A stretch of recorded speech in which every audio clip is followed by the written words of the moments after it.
Shintaro sat, pondering the whirlwind his life had become since Tawa's arrival. One big change? The rice situation. Gone were the days of pre-cooked, store-bought rice. Now, it was all about that homemade magic rice. But Shintaro couldn't wrap his head around why the rice pot had taken up residency in front of the TV instead of its rightful place in the kitchen. Tawa's reasoning? Kitchen real estate was scarce during meal prep, and all the outlets were occupied. Baffled yet understanding, Shintaro let the pot stay put. Intrigued, Shintaro probed Tawa about heavenly cooking methods. Turns out, in heaven, trees bore fruit not of the apple or orange variety, but lunchboxes filled with warm, heart-shaped rice. Mind blown, Shintaro agreed that having the rice pot within arm's reach was indeed the way to go. Meanwhile, across town, Tsumugi found herself lost in contemplation about the chaos unfolding in her life, especially since Shintaro sought her counsel regarding Tawa post-park incident. He had floated the idea of taking Tawa out for a stroll, embarking on a bus and train adventure. Should he invest in a transportation card for Tawa? Tsumugi suggested a trial run with a single ticket first. Secretly, she wished he'd lavish that gesture on her instead of the angel. Tsumugi admired Shintaro's independence, his decision to stay in Japan while his folks worked abroad, living solo in his aunt's vacant apartment. She respected his maturity and was grateful to fate for their meeting. Yet, the angel and snow woman cohabitation was a bit much.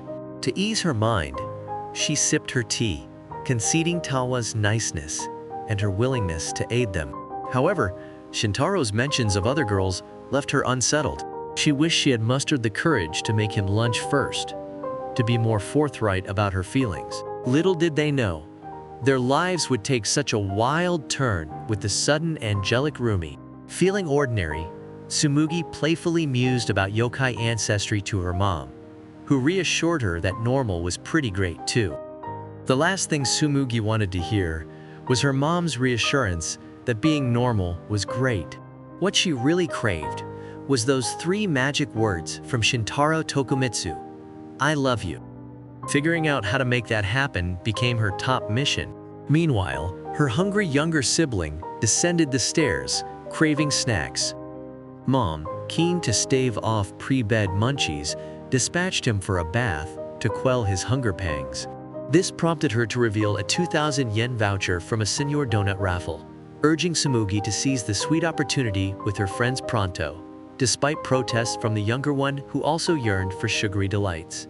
Tsumugi, the eldest, couldn't shake the thought of a donut rendezvous with Shintaro. She squeezed her mom tight, thanking her for this golden chance. The next day at school, the trio was back to their routine. Sun Yui rehearsed inviting Shintaro for the much-awaited donut feast, but choked every time she saw him, leaving the invitation unsaid. As the day neared its end with still no mention of the donut outing, Shuchi spotted the coupon and swooped in, brazenly inviting Shintaro. Normally irksome, Shuchi's last-minute save didn't bother Tsumugi today. However, his bubble burst when reminded of his freshman duty to wash club balls, leaving Shintaro to take his place and send a donut. Turning to Tsumugi, Shintaro asked if it was cool for just the 2 of them to go. Concealing her glee, she nonchalantly agreed, feeling a newfound pride in their childhood friendship. Before heading to the pastry shop, Shintaro insisted on a detour to the library to delve into angels and yokai lore, sparking Sunu's concern for his potential love quintet quest. Despite her confusion, she couldn't resist his nerdy charm. As they delved into research, Shintaro awkwardly praised her manliness, a nod to her brave reveal about her bedwetting incident to ease Tawa and En's discomfort. Later, as they peacefully read, Shintaro succumbed to sleepiness, leaving Sunu to confront creepy kappa descriptions alone before realizing he'd dozed off. Despite the rain threatening their donut plans, Tsumugi spent Shintaro's nap gazing at him, her heart brimming with unspoken love. With umbrellas in hand, they braced themselves for a soggy journey to the bakery, unaware of the storm brewing in Tsumugi's heart. Shintaro figured it was a better idea to grab some sweets and head home before dinner. But Tsumugi was all in for those donuts, rain or shine. She had her heart set on it, dragging Shintaro along, who couldn't help but admire her determination. Mid-dash, a kid wiped out nearby, wrecking his umbrella. He was fretting about being late for prep school. Without missing a beat, Sun Yui handed over her umbrella, leaving them to share what shelter remained. Shintaro suggested hitting up a convenience store instead, given the circumstances. But Tsumugi was on a mission for those lady donut treats, even if it meant braving the rain with just one umbrella. She worried she might have pushed things too far, but Shintaro was game to press on. Tsumugi was over the moon, and their donut escapade became a tale to remember. The next day, Shintaro found himself duty-free after school, meaning he'd walk home with No as planned. The catch? No's rapid-fire conversation style left him lost for words. That afternoon, amidst No's ramblings about some fiery-eyed canyon explorer, she remembered to ask about their joint diary plans. Shintaro, in a moment of honesty, dashed No's joint diary dreams, pointing out they're more of an elementary school girl thing. It came off a tad blunt, but No found the humor in his comment and got what he meant. Meanwhile, a curious group spotted Isumi from Class 3, the mysterious girl who hardly ever spoke to anyone, chatting away with someone up ahead. No then quizzed Shintaro about the elementary school girl habit of snacking on the way home. When he denied it, she darted into a convenience store and snagged an ice cream. The chilly treat left her tongue too frozen for chatter, which, considering she's a Yukiana, had them both cracking up. No explained she opted for ice cream because it felt like a shared moment between pals. She'd been mulling over what to get since last night.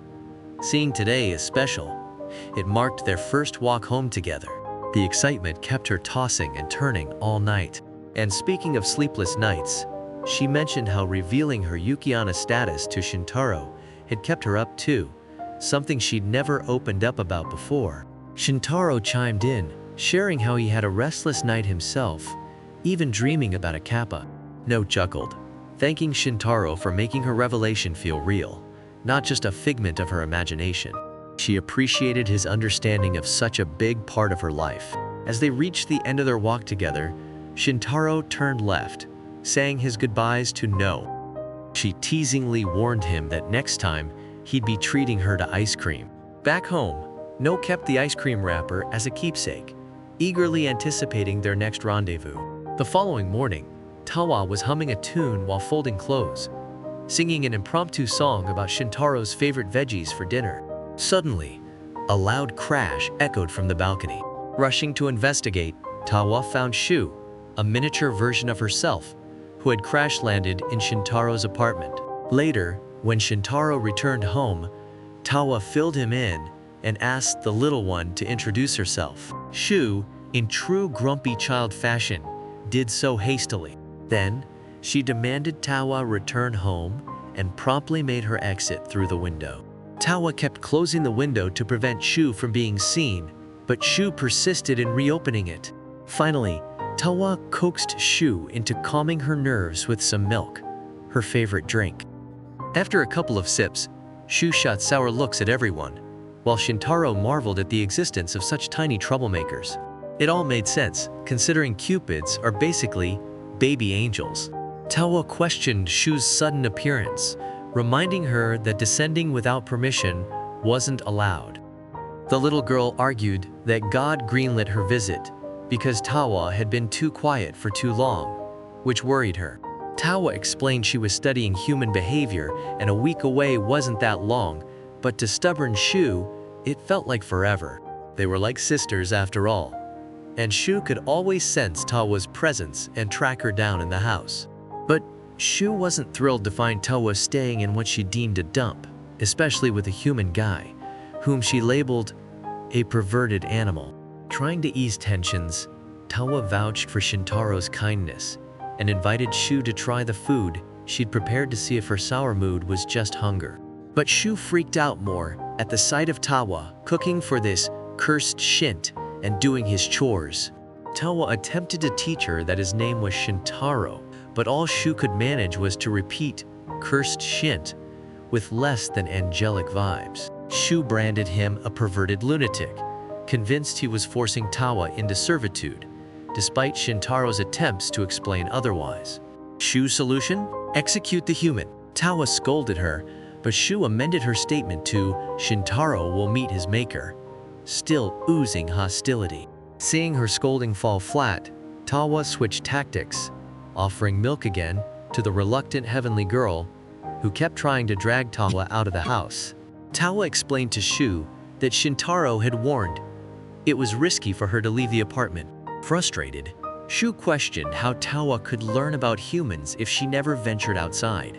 She believed Tawa was trapped and unaware of what she was doing, urging her to return to heaven immediately. But Tawa stood her ground, determined to stay. Shu redirected her frustration towards Shintaro, demanding he reconsider how he treated Tawa. She stressed Tawa's elevated social status and vastly different life compared to commoners. Shintaro admitted their life together had its challenges, which saddened Tawa, but he attributed it to their cultural differences.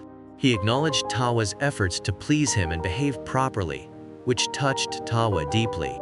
While Tawa found Shintaro's sensitivity charming, Shu was seething with frustration, feeling her friend slipping away. She accused all humans of deceit, insisting Shintaro was just saying nice things to appease Tawa. However, Tawa defended him, believing in his genuine kindness. Shu argued it was naive to trust so quickly, but Tawa reminded her of Shintaro's consistent care and kindness towards her, even when they were strangers.